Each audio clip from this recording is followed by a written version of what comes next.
दृढ़ संकल्प से अभिष्ट सिद्धि। दृढ़ संकल्प से अभिष्ट सिद्धि।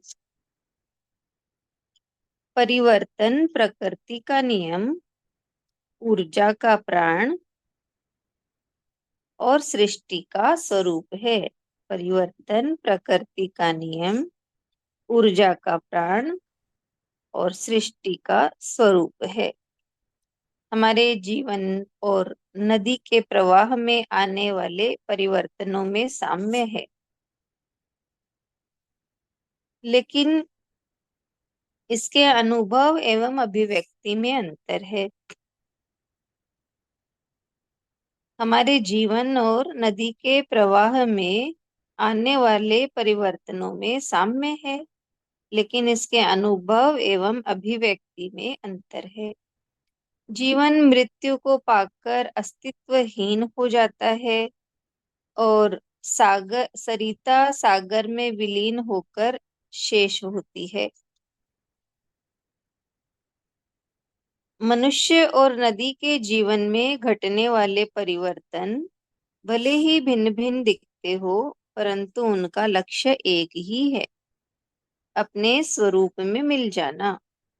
यदि मनुष्य को अब तक कहीं बदलाव का अनुभव नहीं हुआ है, तो केवल पंच तत्वों के स्वभाव और सागर के स्वरूप में। यदि मनुष्य को अब तक कहीं बदलाव का अनुभव नहीं हुआ है, तो केवल पंच तत्वों के स्वभाव और सागर के स्वरूप में। वहां परिवर्तन अत्यंत मंथर गति से होता है, यानी धीरे। वर्तमान युग के मनुष्य में उसे देखने की दृष्टि का घोर अभाव है, किंतु इसका अवलोकन असंभव नहीं है। इस दृष्टि को गहन साधना के माध्यम से ही उपलब्ध किया जा सकता है। इस प्रकार परिवर्तन काल में जो छूट जाता है उसे मृत्यु कहते हैं, और जो जुड़ जाता है उसे जीवन की संज्ञा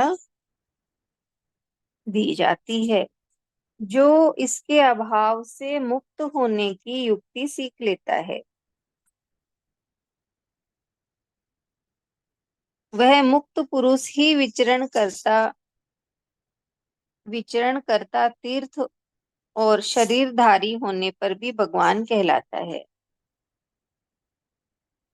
जो इसके अभाव से मुक्त होने की युक्ति सीख लेता है, वह मुक्त पुरुष ही विचरण करता तीर्थ और शरीरधारी होने पर भी भगवान कहलाता है।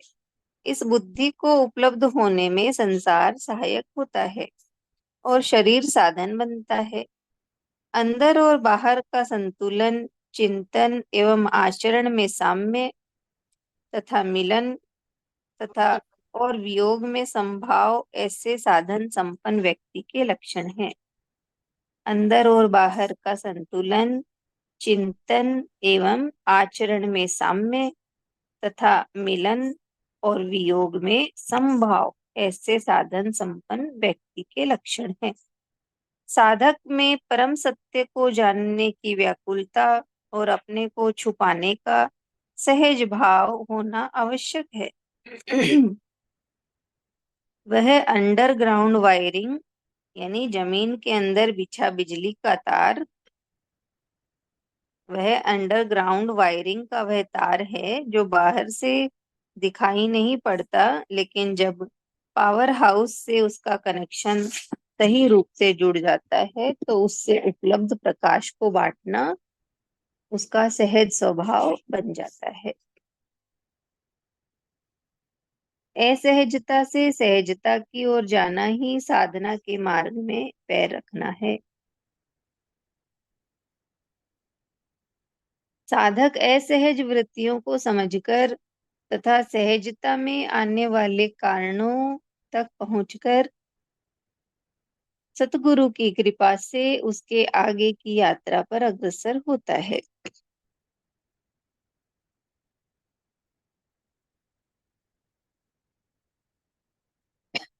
फिर अंतिम सत्य का दर्शन करके पुनः लौटता है।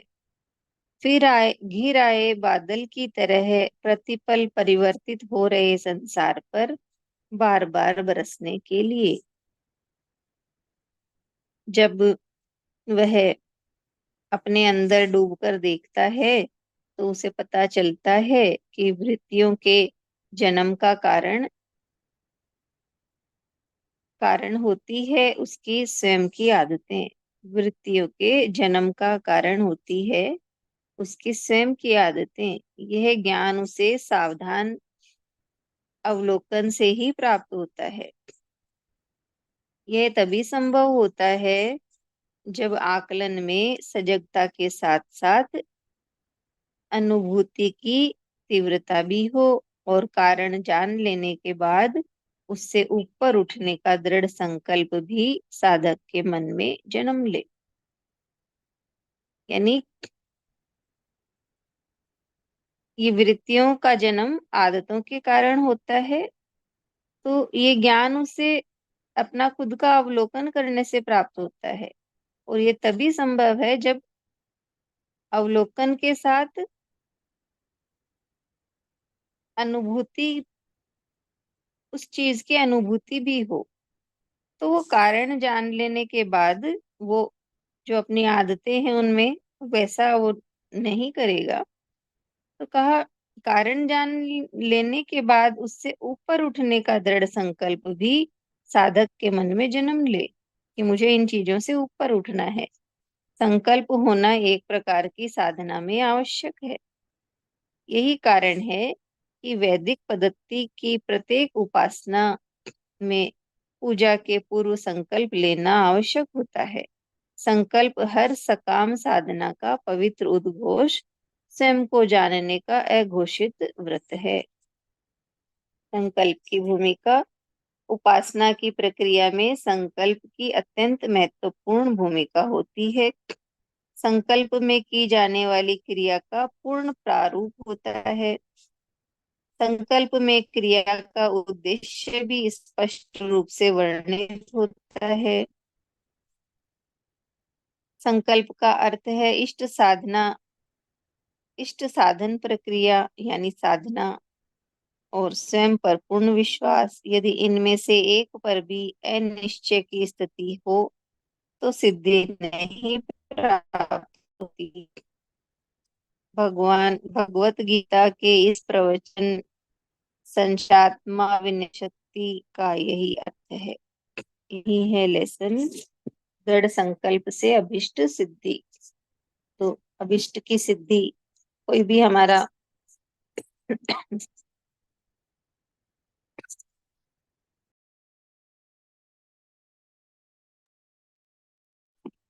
जब हम दृढ़ संकल्प करते हैं तो उस दृढ़ संकल्प से ही हमारा जो लक्ष्य है हम उसको पा सकते हैं। तो यही बताया है कि परिवर्तन प्रकृति का नियम है, ऊर्जा का प्राण और सृष्टि का स्वरूप है।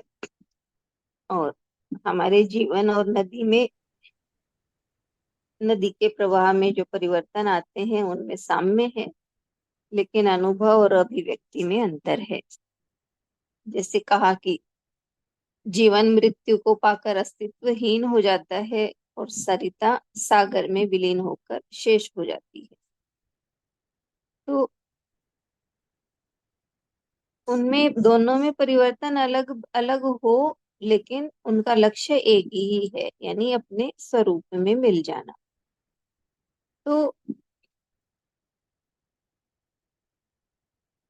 मनुष्य के भीतर परिवर्तन होता है तो कहा कि वो बहुत धीमी गति से होता है, मंथर गति से। जैसे पंच तत्वों के स्वभाव और सागर के स्वरूप में अंतर होता है, परिवर्तन आता है तो धीमी गति से।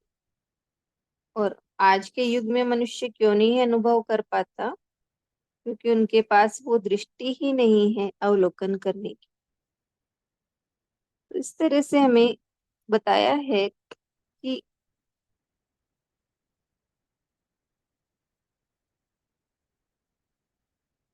इस परिवर्तन काल में कहा जो छूट गया उसको मृत्यु कह देते हैं, और जो जुड़ गया उसे जीवन। और जो इसके अभाव से मुक्त होने की युक्ति सीख लेता है तो उसे कहा मुक्त पुरुष। वो मुक्त पुरुष है। उसे शरीरधारी होने पर भी भगवान कहा जाता है। तो ऐसे व्यक्ति के क्या लक्षण है कि अंदर और बाहर संतुलन, यानी भीतर बाहर एक जैसी स्थिति, संतुलन रहता है। बाहर परिस्थिति बिगड़े लेकिन भीतर मन स्थिति बदलती नहीं है। आचरण में साम्य और मिलन वियोग में संभाव, ऐसे ही साधन संपन्न व्यक्ति के लक्षण। और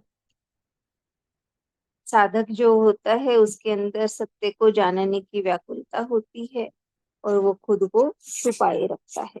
जिस तरह से अंडरग्राउंड वायरिंग होती है, वो वायरिंग दिखाई नहीं देती, लेकिन जब कनेक्शन होता है तो वो सबको प्रकाश से मिलता है। उसी तरह का स्वभाव है वो साधक का होता है। और यही बताया है कि हमारे अंदर में जो वृत्तियां हैं उनका कारण हमारे स्वयं की आदतें हैं। जब हमें ये ज्ञान हो जाता है तो हम सावधानी से उसका अवलोकन करते हैं, और अवलोकन करने के साथ साथ हमारे अंदर अनुभूति पाने की तीव्रता भी हो कि जाने क्या है। तब हमारे अंदर में इस स्थिति से ऊपर उठने का संकल्प जन्म लेगा, दृढ़ संकल्प। और ये दृढ़ संकल्प होगा तभी हम अपने अभिष्ट की पूर्ति कर पाएंगे।